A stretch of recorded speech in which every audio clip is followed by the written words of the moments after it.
계속해서 디모데서의 말씀을 통해서 우리에게 목자로 불러주신 하나님의 부르심의 의미와 또 우리가 어떠한 사역을 감당해야 하는가를 함께 나누고 있습니다. 작년도 5월에 한 설문조사입니다. 성도님들 1000명과 목회자 500명을 대상으로 설문조사를 하였는데 평신도라는 용어가 있지 않습니까? 목회자가 아닌 성도들이 할 수 있는 사역이라고 해서 응답을 받았는데 가장 먼저 신방이 아주 높게 나타났고요. 그리고 새가족을 교육하는 것, 교육부서 설교하는 것, 그리고 상담이나 기도를 통해서 성도들의 신앙을 지도하는 것, 이런 것들이 성경 강의 이것도 있지요. 이런 것들이 성도들도 할 수 있는 교회의 사역이다, 이렇게 응답이 되었습니다. 목회자가 응답하는 이 주황색 비율도 굉장히 높고 또 성도들이 응답한 파란색 비율도 높지요. 이 외에 성인 예배의 설교나 결혼식 주례나 장례식 집례는 비교적 성도들보다는 목회자가 해야 한다라는 응답이 더 높았습니다. 아무래도 성인 예배의 설교는 교회 안에서 세워놓은 질서와 또 신학적인 어떤 교육의 필요성이 있어서 이와 같이 응답이 있었던 것 같고요. 결혼식이나 장례식은 우리 신자가 아닌 분들도 함께하는 바로 그런 시간일 수 있기 때문에 가능한 목회자가 집례하는 것이 좋겠다라고 생각을 한 것 같습니다. 이러한 것들을 보게 될 때 목회자가 할 수 있는 일과 또 성도가 할 수 있는 일이 그렇게 크게 다르지 않다는 것을 우리는 보게 되고, 이 설문에 응답하신 분들도 또한 그렇게 생각하고 있다고 우리는 알게 됩니다. 본문은 디모데전서 3장입니다. 여기에는 감독과 집사라는 직분의 자격 요건이 등장합니다. 감독이라 함은 당시의 교회를 잘 살피고 인도하는 리더를 말합니다. 그리고 다른 말로는 장로라고도 합니다. 장로는 그의 그 신앙의 연수와 그의 성품에 대한 존중을 나타내는 말로 장로라고 한다면, 감독이라는 것은 기능적인 의미입니다. 교회를 관리하고 감독하는 일. 그래서 감독은 곧 장로, 그리고 우리는 이것을 오늘날의 목회자라고 이렇게 이야기를 하죠. 그리고 또 소개되는 직분이 집사입니다. 교회의 여러 가지 필요한 일들을 또 수행하고 또 섬기는 일을 하시는 분들이 집사이지요. 여러 요건 중에 감독에게 있는 요건이 말씀을 잘 가르쳐야 한다가 있고, 집사에는 그것이 없어요. 그러면 집사는 말씀 몰라도 되느냐? 그렇지가 않습니다. 우리가 설문조사에서 본 것처럼 여러 가지 교육도 할 수 있고 또 말씀도 전할 수 있는 것이에요. 실제로 스데반 집사님과 빌립 집사님은 집사님이었는데도 불구하고 교회 밖으로 나가서 복음이 필요한 자들에게 복음을 증거하였고 설교하였던 것을 우리는 알고 있습니다. 교회 안에서야 질서 속에서 우리가 교육을 받은 목회자를 함께 세워가지만, 모든 성도들은 언제 어디서든지 하나님의 말씀을 증거할 수 있는 것, 이것이 바로 우리에게 오신 성령님의 역사이고 마땅한 성도의 본분이라고 우리는 알아야 할 것입니다. 그래서 오늘은 디모데전서 3장의 본문 말씀을 통해서 교회의 일꾼으로 부름받은 우리가 어떠한 자세를 가진 일꾼이 되어야 할까를 함께 살펴보고자 합니다. 첫 번째는 선한 일을 사모하셔야 합니다. 선한 일을 사모하셔야 합니다. 1절 말씀을 다시 한번 보면, 미쁘다 이 말이요 곧 사람이 감독의 직분을 얻으려 함은 선한 일을 사모하는 것이라 함이로다 라고 합니다. 감독의 직분, 당시에 이 교회의 일꾼이 되고자 하는 이유가 무엇이냐면 선한 일을 사모하기 때문에, 교회의 일꾼이 되고자 하는 이유가 자신의 이름을 내세우고 자신이 인정받고 세상에서보다 교회에서 어떻게 좀 나의 목소리를 내려고 하는 그런 이유가 아니라 선한 일을 사모하는 것이기 때문에, 바로 이것이 교회의 일꾼 되는 모습이라고 말씀하고 있는 겁니다. 사모한다라는 것은 단순히 바란다라는 의미를 넘어서 그것을 움켜쥐고 행하려고 하는 적극적이고 열정적인 자세, 그러한 마음의 욕망을 말합니다. 선한 일을 이와 같은 마음으로 사모해야 한다라고 하고 있는 거예요. 그럼 선한 일은 무엇입니까? 무엇이 선한 일입니까? 선한 분은 한 분이시죠, 하나님. 그래서 선한 일은 곧 하나님의 일이라고 할 수 있어요. 요한복음 말씀 같이 읽겠습니다. 시작. 예수께서 대답하여 이르시되 하나님께서 보내신 일을 믿는 것이 하나님의 일이니라. 하나님의 일이 뭐냐? 그게 선한 일인데 하나님의 일은 하나님이 보내신 일을 믿는 거다. 곧 예수님을 믿는 것이다. 예수님을 믿는 게 하나님의 일이다. 그렇다면 교회의 일꾼이 무엇을 해야 되는가? 선한 일을 사모하는 자가 일꾼이 되어야 하는데 뭘 사모하는 것이냐? 예수 그리스도를 알고 예수 그리스도를 믿게 하는 일을 사모하는 것입니다. 예수 그리스도를 알게 하고 그분을 믿게 하는 걸 사모하는 자들이 교회의 일꾼이 되어야지, 자기의 이름을 드높이고 자기의 세를 과시하려는 사람들이 교회 일꾼이 되어서는 안 된다라고 그렇게 말씀하시는 것입니다. 우리는 얼마나 하나님이 기뻐하시는 이 일, 예수 그리스도를 알아가고 주님을 전하는 일에 열망을 가지고 있는가? 우리는 그것을 생각해 보아야 해요. 그리고 우리가 하는 일들을 통해, 여기도 우리 교회 직분자들도 많이 있으시죠? 우리가 하는 일들을 통해서 얼마나 그것이 선한 일을 사모하는 일로서 우리가 행하고 있는가? 이 일을 통해서 어떻게 예수님이 드러나시고 어떻게 예수님이 증거되는지를 우리는 날마다 점검해 봐야 된다라고 말씀하고 있는 것이에요. 교회 안에 때로는 사역하다 어려운 일이 있지요. 일하다가 힘든 일이 있습니다. 왜 힘듭니까?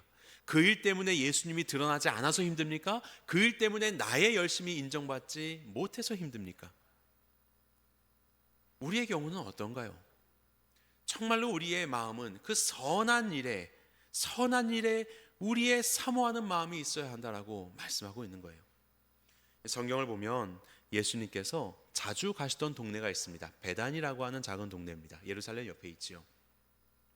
거기에는 이제 나사로 그리고 마르다, 마리아 이 오누이가 살고 있었습니다. 어느 날 예수님께서 그곳에 방문하여서 또 말씀을 전하실 때 마리아는 예수님의 발치에 앉아서 말씀을 들었다 이렇게 되어 있습니다. 그런데 마르다는요 그러지 못했습니다. 예수님을 영접했습니다. 이 마르다가 영접했거든요. 예수님을 영접했습니다. 그리고 영접했으니까 이제 먹을 것을 차려야 하겠지요. 그래서 여러 가지 일들을 하는데 뭐 예수님만 오시겠습니까? 제자들도 있고 사람도 많고, 그래서 준비하다 보니까 분주해졌습니다. 마음이 분주해졌어요. 그래서 누가복음 10장에 보면 이렇게 말합니다. 마르다는 준비하는 일이 많아서 마음이 분주한지라 라고 했어요. 분주하다라는 말은 산만하다, 경황이 없다, 그리고 끌려가다 이런 의미를 가지고 있습니다. 일이 많아서 분주해진 경험 있으시죠? 일이 많아서 분주한 사람의 모습을 보신 적 있으십니까? 정말로 산만합니다. 정신이 없습니다. 그 일을 해야 되기 때문에. 그러면서 마치 끌려가는 것 같습니다. 그 일에 끌려서 이렇게 저렇게 하는, 옆에가 보이지 않습니다. 거기에만 몰두가 되어 있죠.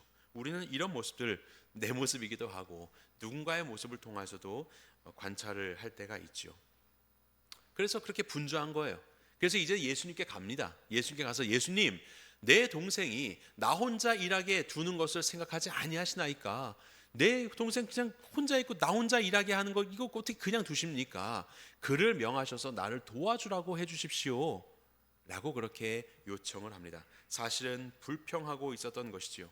거기에 대해서 예수님이 이와 같이 대답하십니다. 주께서 대답하여 이르시되 마르다야 마르다야, 내가 많은 일로 염려하고 근심하나 몇 가지만 하는지 혹은 한 가지만이라도 족하다. 마르다의 문제는 무엇인가? 그가 봉사를 하였지 발치에 앉아서 말씀을 듣지 않고 봉사를 했다, 넌 그게 잘못된 거야, 이것을 말하는 것이 아닙니다. 봉사는 필요한 것입니다. 누군가는 그 일을 해야 되는 것이에요. 그런데 네가 마음이 염려하고 근심하고 있구나. 그 많은 일들을 감당하지 못해서 염려하고 근심하고 있구나. 예수님이 말씀하신 건 수고하고 무거운 짐진 자들이 예수님께 나와서 평안한 쉼을 얻고 그 쉼 속에서 주님이 주시는 멍에를 메우고 사역을 하는 것이 성도들의 마땅한 흐름인데, 예수님으로 인하여서 평안 속에 일하는 것이 아니라 오히려 지금 불안함 속에서, 불평 속에서, 분주함 속에서 일하고 있는 것이지요. 여기에 보면 근심하다라고 했는데 이게 불안이라는 뜻입니다. 그 안에 평안이 없는 것입니다. 바로 그것을 예수님은 지적하고 있는 겁니다. 내게 평안이 없는 이유, 이것은 다른 신앙의 문제나 다른 것이 아니라 내가 너무 많은 일들을 감당하려고 하는 거야. 그것도 중요하지만 몇 가지만 하든지 한 가지만 해도 돼, 그걸로도 충분하다.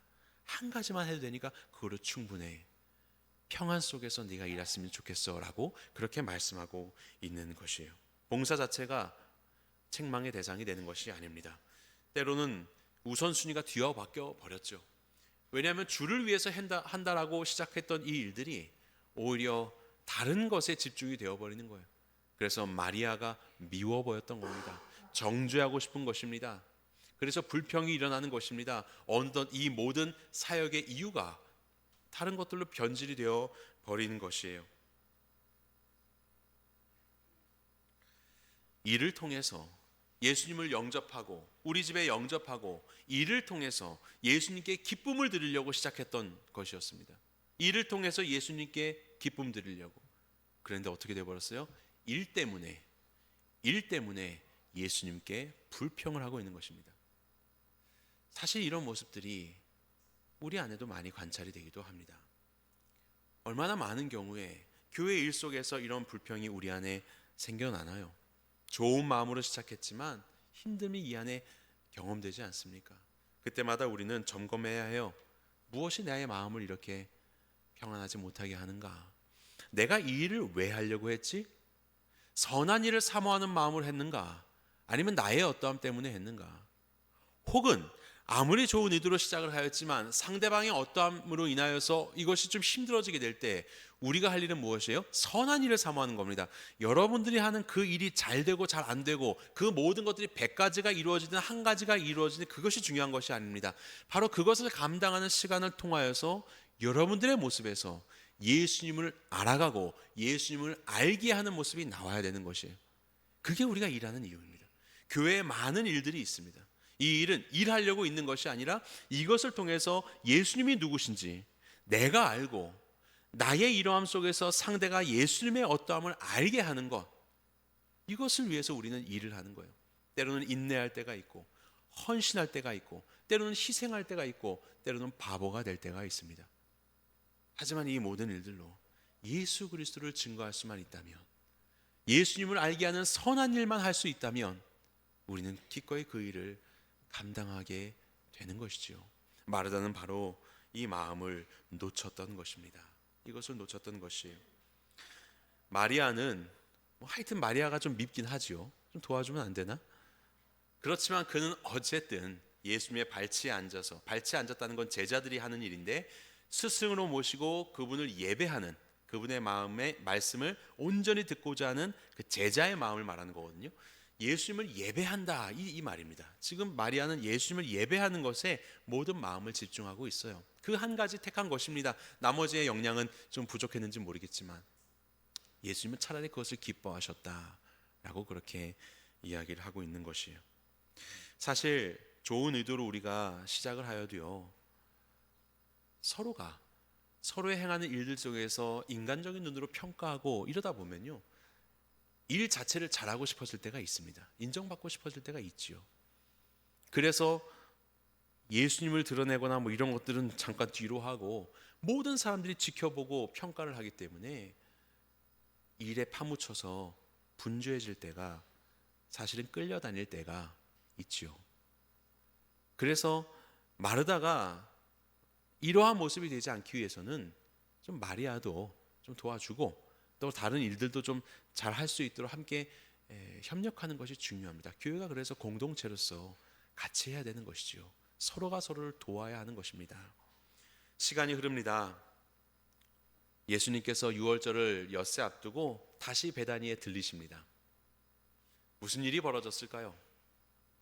성경은 이렇게 말합니다. 거기서 예수를 위하여 잔치할세 마르다는 일을 하고 마르다는 또 이래요. 마르다는 일을 하고 나사로는 예수와 함께 앉은 자 중에 있고 마리아는 지극히 비싼 향유고 순전한 나드 한 근을 가져다 예수의 발에 붓고, 역시나 마리아는 예수님 발치에 있습니다. 똑같습니다. 하지만 여기에 불평은 등장하지 않습니다.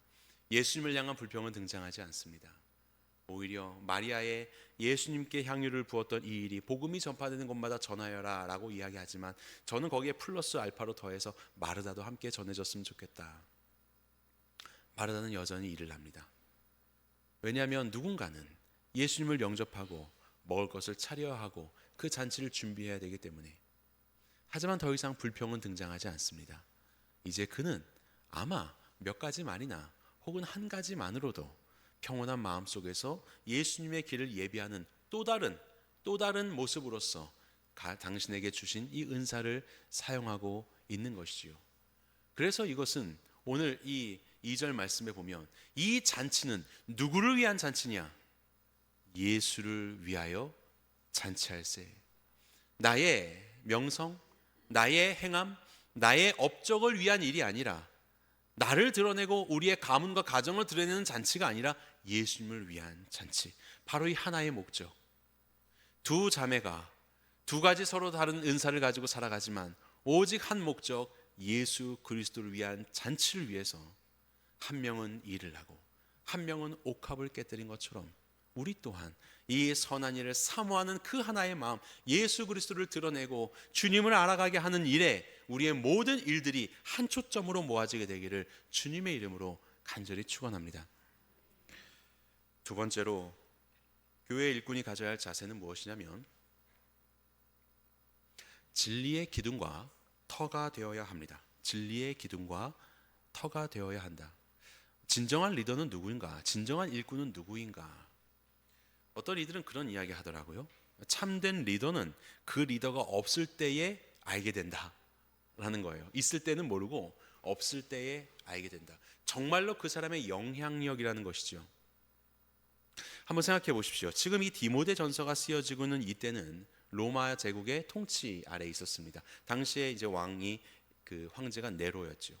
수많은 그럴듯한 황제들과 그들의 군대들과 힘들이 있습니다. 어마어마한 기능들을 수행하고 있습니다. 거기에 비추어서 여기에 나오는 작은 예수님의 제자들은, 예수님의 일꾼들은 너무나도 미천한 존재입니다. 그들의 교육이나 그들의 하는 기능이나 사회에서 이루어가고 있는 그 일들은 너무나도 작습니다. 누가 더 리더인가요? 누가 더 참된 리더인가요? 누가 정말로 세상에 영향을 끼치고 있는 사람들입니까? 제가 AIA의 그림 하나를 그려달라고 했습니다. 사람들은요, 오늘날 자신과 자신의 자녀들의 이름을 베드로, 요한, 마리아, 마태, 이러한 성경에 나오는 예수님의 제자의 이름으로 짓습니다. 바로 그러한 사람처럼 자라기를 간절히 바라는 마음으로 짓지요. 그런데 당시의 황제였던 네로, 로마 황제의 칭호였던 시저, 로마의 황제였던 막시무스, 이런 이름들은 애완견의 이름으로 요즘에는 많이 짓고 있습니다. 재미있는 일이지 않습니까? 누가 보더라도 기능과 사회적인 영향력과 그 리더십은 바로 이 사람들이 훨씬 더 중요한 사람이라고 생각했지만 시간이 지나면서 사람들이 닮고자 하는, 그래서 이름을 짓는 그 사람들은 예수님의 제자들, 아무것도 아니었던 바로 이들을 닮고자 그 이름을 짓고, 로마 황제는 개 이름으로 짓고, 이런 우리의 결론, 이 결과를 보게 됩니다. 영향력이라는 것은요, 기능적인 뛰어남이 아니라 내면의 탁월함에서 온다는 것을 우리는 알게 됩니다. 그 내면에 있는 것들이 우리의 사람에게 영향을 주는 것이죠. 제자들이 바로 그랬습니다. 그들은 비록 가진 것이 없고 세상적인 기능은 할 수 없는 그런 사람일지 모르겠지만 그들 안에는 무언가 다른 것이 있었어요. 그리고 이것이 바로 그들을 이와 같은 리더가 되게 하는 그런 힘이 되었던 것이죠. 오늘 본문 말씀 보면요, 3장에 쭉 보시면 감독의 자격이 있고 또 집사의 자격이 있습니다. 우리 새누리교회의 인사위원회 내규에도 우리 교회의 일꾼은 이와 같은 자여야 한다라고 명시되어 있습니다. 이건 단순히 목회자뿐만이 아니라 목자, 위원장, 찬양단원들, 성가대원들, 각 교사들, 우리 교회에 하는 모든 직임자들은 다 이와 같은 기준을 충족해야 된다라고 그렇게 말씀합니다. 자, 여러분도 성경책을 한번 빠르게 살펴보십시오. 3장 2절에 보니까 책망할 것이 없어야 된다. 가정생활에 신실함과 충성함으로 해야 하며 절제할 수 있고 신중하며 단정하며 나그네들을 대접하기를 잘할 수 있어야 하고 또 가르치기도 잘해야 된답니다. 술에 대해서 즐기지 않아야 하고 폭력적이지 않아야 하며 관용해야 하고 다투지 말아야 하고 돈을 사랑하는 마음이 없어야 하고 자기의 집 또한 잘 다스릴 수 있는 부모여야 한다라고 말합니다. 새롭게 믿음을 가진 자는 안 됩니다. 교만해질 수 있기 때문에 믿음에 연륜이 있는 사람이 필요하다. 그리고 교회뿐만이 아니라 교회 밖에서도 사람들에게 선한 증거를 얻은 선한 영향력을 끼치는 자라야 한다라고 말합니다. 집사들의 조건도 별로 다른 바가 없습니다. 무언가 일을 하는 기능적인 말이 하나도 없고, 가르치기 잘하며 그거 하나 있네요. 기능적인 말은 거의 없고 다 내면의 성품과 그의 어떤 존재됨, 이거를 말하고 있는 것이, 도대체 왜 이런 일이 필요합니까?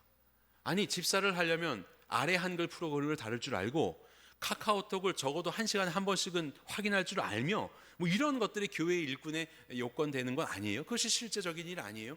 그렇지만 그런 일들을 소개하지 않고 바로 이러한 내면적인 성품, 바로 그것을 우리에게 제시하고 있습니다.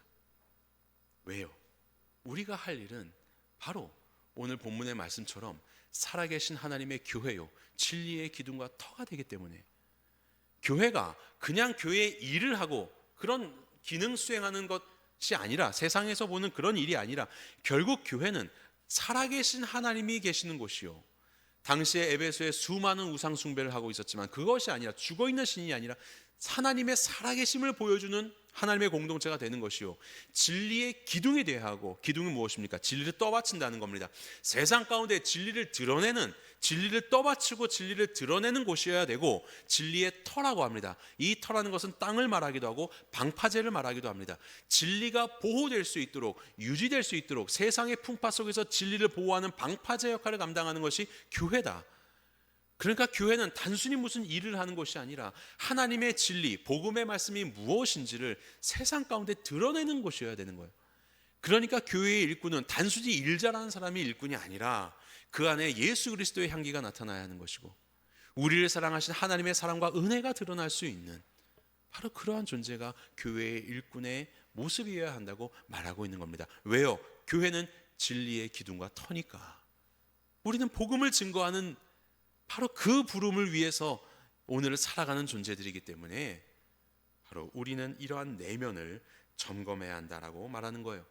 하지만 오늘날의 많은 교회들은 일 잘하는 교회 많습니다. 정말로 일 잘하고 많은 프로젝트 속에서 정말 그 시스템이 잘 돌아가는 교회가 많지요.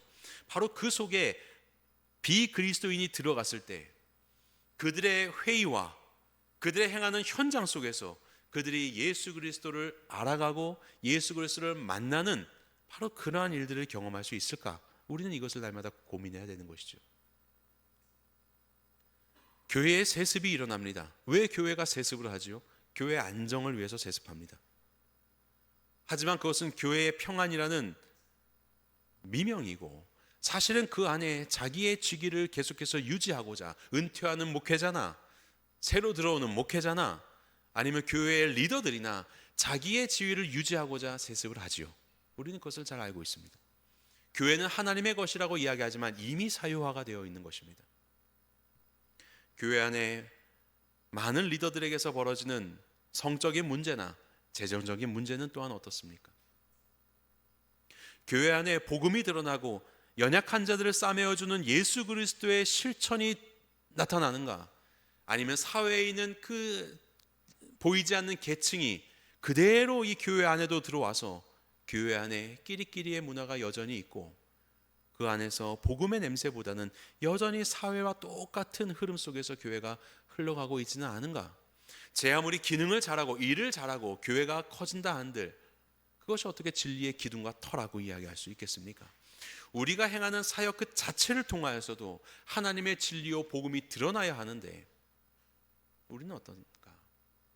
그런 의미에서 우리 교회에서 행해지는 많은 봉사의 그 현장 속에서, 우리 교회에서 함께 모여서 회의하는 그 현장 속에서 비그리스도인이 그곳에 왔을 때에 예수 그리스도를 만날 수 있는 곳이 된다면, 예수 그리스도가 이런 분이셨구나, 그분의 성품이 이러한 것인가 라는 것을 볼 수 있다면 그것이 교회가 제 리더십을 잘 발휘하고 있는 모습이 아닌가라는 생각이 듭니다.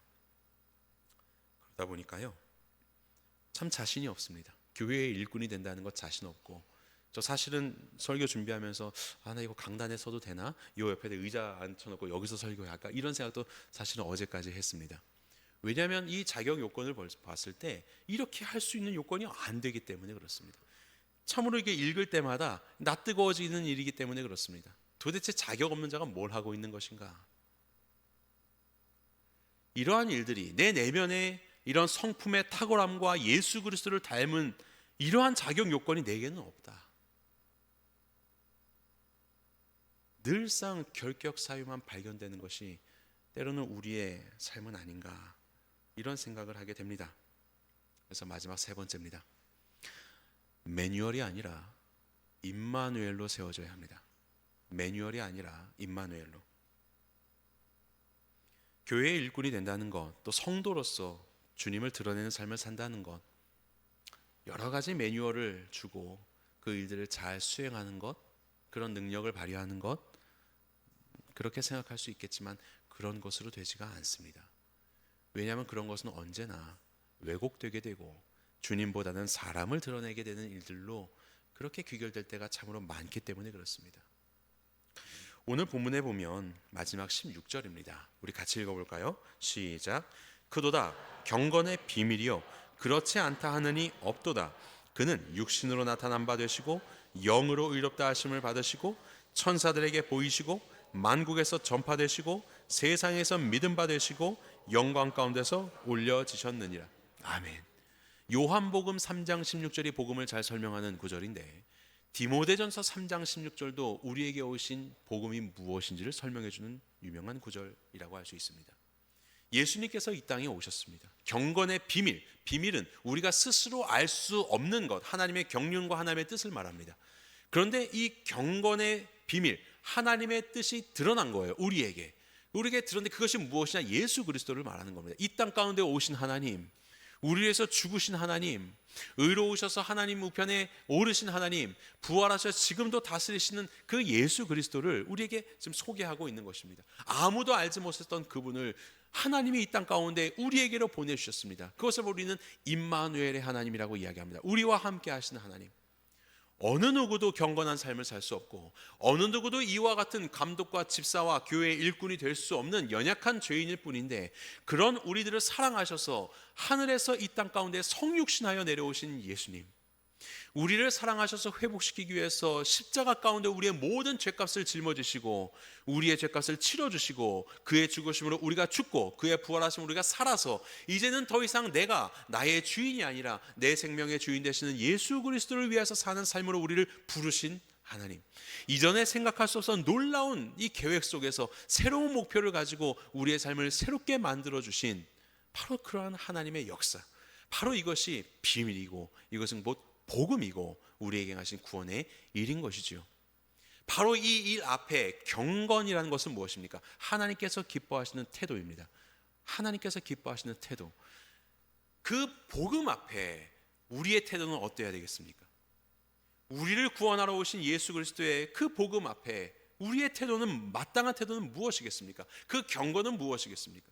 예수님을 믿고 내 생명과 내 인생의 주인을 예수님께로 드리는 것입니다. 그것을 인정하는 것입니다. 나의 연약한 가운데 매몰되어 있는 것이 아니라 주님이 부르신 그 자리 가운데 나아가는 것이요, 내가 내 삶의 주인 되시는 것이 아니라 나를 위해서 죽었다가 다시 사신 예수 그리스도를 위해서 살기로 결단하는 삶을 사는 것, 바로 그것을 내 마음의 자세와 삶의 목표로 삼고 사는 것, 이것이 바로 참된 경건입니다. 하나님이 이루신 일들을 인정하고 그 앞에 나를 드리는 것. 주님은 그렇게 우리를 부르셨습니다. 여러분들이 무언가를 잘해서 부르신 것이 아니라 우리는 비록 부족하지만 예수님 보내주시고 우리를 예수님의 의의 옷 입혀주시고 주님의 자녀로 삼아주셨습니다. 이제는 너의 삶을 너의 마음대로 살지 않고 선한 일을 사모하며 살라고 우리에게 말씀하고 있습니다. 그것이 모든 성도에게 주신 소명입니다. 우리에게 주신 소명이에요.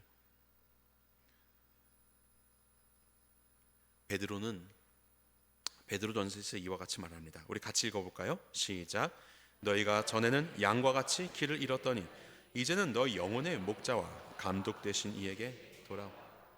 하나님은 우리에게 감독, 집사라는 직분을 말씀하셨지만요, 사실 하나님께서, 주님께서 먼저 우리의 감독이요 집사가 되셔서 우리를 살펴주셨지요. 베드로가 고백하는 겁니다. 너희는 전에 양과 같이 길을 잃었지. 사실 베드로가 그래야 했습니다. 길을 잃고 살아갔었던 갈릴리의 어부인 베드로를 예수님이 찾아가셔서 그를 제자로 부르시지요. 사람 낚는 어부가 되게 하리라. 3년의 세월 동안 그와 함께 하시면서 많은 곳을 베드로와 함께 동행하셨습니다. 그럼에도 불구하고 베드로는 주님과 함께는 죽는 데까지라도 갈 수 있다고 말을 했지만 사실 그의 마음은 그런 내면적인 탁월함이 없었지요. 예수님은 그것을 아셨습니다. 너는 나를 부인할 거야. 그런 베드로의 떳떳함과 당당함 앞에 예수님이 말을 해버리셨어요. 너 나 부인할 거야. 그리고 정말로 베드로는 닭이 울기 전에 예수님을 부인해버렸죠. 예수님이 군인들로부터 매맞고 그 십자가의 길을 오르시는 그 힘겨운 중에도 자신을 부인하는 베드로를 바라보십니다. 그리고 눈이 마주쳤다. 성경에는 그렇게 표현하죠. 예수님은 바로 그 시간에서도 베드로를 살피고 계셨던 겁니다. 감독이 되셨던 것이죠.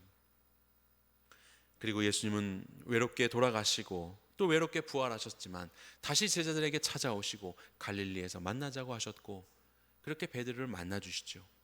그리고 내 양을 먹이고 치라고 그렇게 베드로를 회복시키시죠. 그리고 말씀합니다. 이제는 너는 돌이켜서 너의 형제들을 굳건하게 하여라. 사명을 주십니다. 그것이 바로 베드로의 일이에요. 베드로는 지금 자기 얘기하고 있는 겁니다. 양과 같이 내 길로 갔었던 나를 주님께서 나를 그렇게 찾아오시고 나를 구원해 주시고 다시 이 귀한 소명 맡겨주셔서 내 영혼의 목자와 감독이 되셔서 내 모든 시간들을 살피고 나와 함께 하셨던 그 주님께서 이제 나를 다시 당신의 일꾼으로 부르셨으니 이제 돌이켜 우리 성도들을 굳게 하는, 형제들을 굳게 하는 일에 그는 쓰임받게 되는 것이지요. 우리도 마찬가지입니다. 우리도 역시 바로 이와 같은 존재들이었지만 우리의 감독이요 우리를 위한 집사요 목자가 되신 예수님께서는 그렇게 저와 여러분들을 살피시며 여기까지 인도해 주셨습니다. 왜요? 이제 더 이상 세상의 헛된 것 아니라 선한 일을 사모하면서 살라고요. 이 세상 가운데 진리의 기둥과 터가 되어서 우리가 하는 모든 일들 속에서 예수 그리스도의 복음을 드러내는 삶을 살라고요. 우리의 희생, 우리의 헌신, 때로는 교회 일 하다 보면 그런 일들을 많이 경험할 때가 있지만 내가 잊혀지는 것 같고 인정받지 못하는 것 같지만 바로 그 모습을 통하여서 우리가 예수님을 증거할 수 있다면, 예수님이 이 땅을 이렇게 살아가셨다는 것을 스스로 경험하면서 주님을 더 깊이 알아갈 수만 있다면 이것은 우리는 잘하고 있는 것이겠지요. 사랑하는 지체들을 향하여서도 예수님의 성품을 가지고 그들을 대해줄 수 있다면 우리는 그 일로 예수님을 알고 예수님을 알게 하는 선한 일에 힘쓰는 참된 일꾼이 되는 것입니다. 우리는 이 땅에서 예수 그리스도를 드러내는 소명을 가진 성도라는 것을 기억하십시오. 목회자만 하는 것 그런 것 아닙니다. 모든 성도들에게 주신 소명입니다. 우리가 잘나서 하는 것 아닙니다. 하지만 우리가 드러내는 진리, 바로 그 복음의 진리의 무게에 맞춰서 사실 우리의 삶을 이와 같이 정돈하며 나가야 되는 것은 맞지요. 하지만 때로는 연약함을 발견할 때마다 넘어지지 마십시오. 주님은 우리를 다시 일으켜 주십니다. 이것이 바로 우리 경건의 비밀이지요. 주의 복음으로 인하여서 우리는 오늘을 다시 삽니다. 그리고 다시 헌신할 수 있습니다. 부족하지만 조금씩 변화되는 나의 삶을 통해서 이 삶 자체가 예수님이 내게 행하신 일이 얼마나 위대한지를 이 땅에 증거하는 징표가 되는 것입니다. 직분이 있는 자들은 교회의 직분을 귀하게 여기시기 바랍니다. 여러분들의 직분을 수행하시면서 예수님을 더 깊이 알아가십시오. 그리고 여러분들의 그 수행을 통해서 다른 이들이 여러분들을 통하여서 예수님을 알아갈 수 있도록 더욱더 힘쓰시기 바랍니다.